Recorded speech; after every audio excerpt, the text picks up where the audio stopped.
Assalamualaikum warahmatullahi wabarakatuh. Perkenalkan, saya Nurul Wafia, CGP Angkatan 6 dari Kabupaten Gresik yang saat ini mengajar di SMA Negeri 1 Manyar.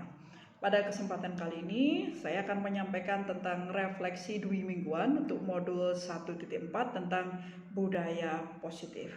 Pada refleksi kali ini, saya menggunakan model 4F, yaitu fact atau fakta, feeling, finding, dan future.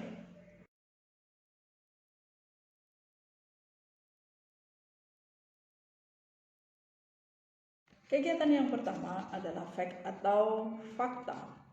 Pada tahapan fakta ini berisikan tentang kegiatan-kegiatan yang kami lakukan dalam mempelajari modul 1.4. Kegiatan ini diawali dengan kegiatan mulai diri. Pada kegiatan mulai diri, kami mengamati bagaimana sistem rancangan di sekolah masing-masing terhadap penciptaan lingkungan positif di sekolah untuk menghasilkan lingkungan belajar yang aman, nyaman, menyenangkan bagi siswa sehingga bisa mencetak murid menjadi pribadi yang bahagia, mandiri, bertanggung jawab sesuai dengan filosofi Ki Hajar Dewantara. Kegiatan berikutnya adalah eksplorasi konsep. Pada eksplorasi konsep, kami belajar banyak hal dari referensi dan sumber belajar mengenai materi-materi penerapan budaya positif. Di antaranya adalah disiplin positif, keyakinan kelas, kebutuhan dasar manusia, 5 posisi kontrol restitusi, dan segitiga restitusi. Kegiatan dilanjutkan dengan ruang kolaborasi. Pada ruang kolaborasi bersama dengan CGP yang lain dan didampingi dengan Bapak Ibu Guru PP dan juga fasilitator, kami menganalisis sebuah kasus berkenaan dengan disiplin positif. Kemudian kegiatan yang berikutnya adalah demonstrasi kontekstual. Pada demonstrasi kontekstual, kami mempraktekkan pemahaman tentang segitiga restitusi untuk menyelesaikan permasalahan-permasalahan yang sering terjadi di sekolah. Berikutnya adalah kegiatan koneksi antar materi. Pada koneksi antar materi ini, kami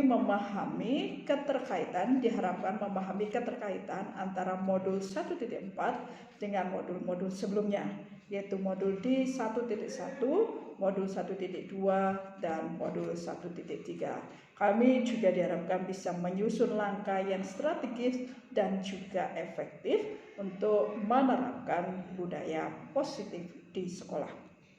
Kegiatan berikutnya adalah aksi nyata.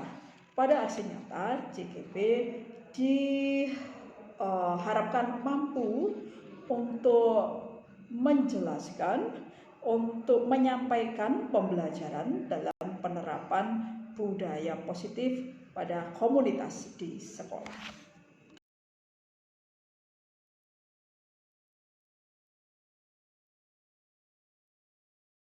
Tahapan yang berikutnya adalah feeling, perasaan kami tentang bagaimana ketika kami mempelajari modul 1.4.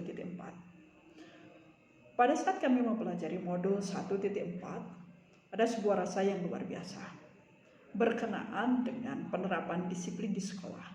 Selama ini, dalam pikiran kami, penerapan disiplin hanya bisa dilakukan melalui hukuman dan penghargaan. Artinya, kami akan memberikan penghargaan jika siswa mentaati aturan yang berlaku dan sebaliknya akan memberikan hukuman jika siswa melakukan kesalahan. Setelah mempelajari modul ini, ternyata banyak posisi kontrol yang bisa kita ambil yang berimpact positif, baik secara psikologis maupun dampak yang akan diterima oleh siswa di masa akan datang. Tentu saja ini adalah hal yang baru yang sangat mencerahkan, yang akan menjadi bekal bagi kami untuk bisa memperlakukan siswa secara lebih manusiawi, sehingga mereka bisa berkembang menjadi manusia yang mandiri, bahagia, dan bertanggung jawab.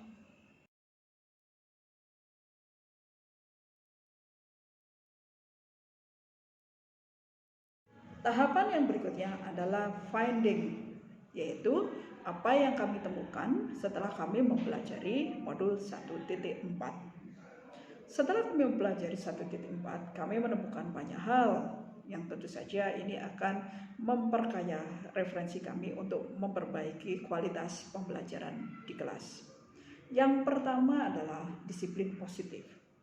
Disiplin positif adalah bagaimana caranya kita dapat menegakkan disiplin tanpa kekerasan, tanpa hukuman, sehingga anak bisa menjadi baik karena mereka secara intrinsik mempunyai motivasi untuk menjadi baik. Jadi ketika anak melakukan hal baik, bukan karena dia menghindari hukuman atau berharap tentang penghargaan, tetapi karena secara instinktif dia ingin menjadi seseorang yang baik, jadi seorang pelajar yang baik. Berikutnya adalah tentang keyakinan kelas. Keyakinan kelas adalah kesepakatan yang disepakati di kelas untuk dijalankan yang berdasarkan pada keyakinan-keyakinan pribadi warga kelas. Dari keyakinan-keyakinan warga kelas secara pribadi akan disepakati keyakinan mana yang bisa diangkat dan dijalankan oleh semua warga kelas. Berikutnya adalah tentang kebutuhan dasar manusia. Setiap manusia memiliki 5 kebutuhan dasar. Yang pertama adalah kebutuhan untuk bertahan hidup, kebutuhan untuk kesenangan, kebutuhan untuk kebebasan, kebutuhan untuk dicintai dan diterima, dan kebutuhan untuk kebebasan. Kemudian berikutnya adalah tentang 5 posisi kontrol yang bisa kita ambil di restitusi. Yang pertama adalah posisi kontrol sebagai seorang penghukum, posisi kontrol sebagai seorang pemberi rasa bersalah, posisi kontrol sebagai pemantau, posisi kontrol sebagai seorang teman, dan posisi kontrol sebagai seorang manajer. Tentu saja posisi kontrol sebagai penghukum dan pemberi rasa bersalah tidak dianjurkan karena bisa menyebabkan anak merasa sebagai pribadi yang gagal karena tidak bisa mengikuti aturan yang ada dan tidak bisa menyenangkan bapak ibu gurunya. Posisi yang dianjurkan adalah posisi sebagai seorang pemantau, sebagai seorang teman, dan sebagai seorang manajer. Berikutnya adalah tentang restitusi segitiga.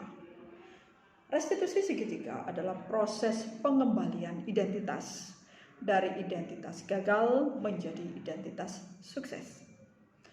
Identitas gagal akan dirasa anak setiap kali dia selesai melakukan sebuah kesalahan.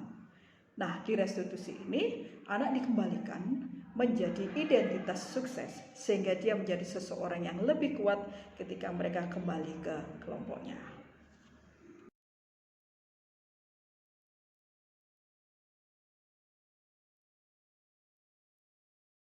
Tahapan yang berikutnya adalah future. Pada future ini berisi tentang rencana tindakan yang akan kita lakukan setelah kita mempelajari hal-hal positif yang ada di modul 1.4.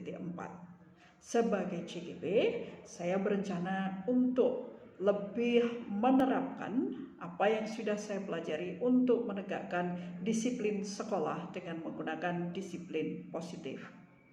Melalui pembiasaan-pembiasaan yang dapat memunculkan motivasi intrinsik bagi siswa untuk menjadi seseorang yang lebih menghargai dirinya.